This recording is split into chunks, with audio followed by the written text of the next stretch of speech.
delving into the ocean of Sanskrit literature's fictional and historical tales, one experiences the taste of ras in that composition.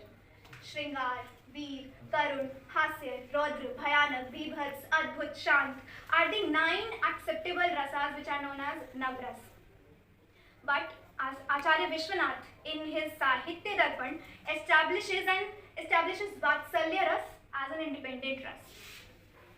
For which he states, next slide please, for which he states, son, daughter or children as the Alamban, his lisping voice, qualities, gestures as the Uddipan, embracing or kissing a child as Anubhav, apprehension of evil, gladness, pride can be Sanchari Bhava, and affection for the little ones can be its Sthai Bhava. Yet, the majority of the scholars do not accept it as a separate sentiment. However, I believe it can be evidently seen that the portrayal of motherhood in Sanskrit literature is not solely confined to the emotional aspect of Vatsalya Ras, rather it transcends the Vatsalya Ras that can be evoked in any elder person in relation to the younger ones. But motherhood, on the other hand, extends to selfless, unconditional love with deep, intuitive understanding of their children's needs.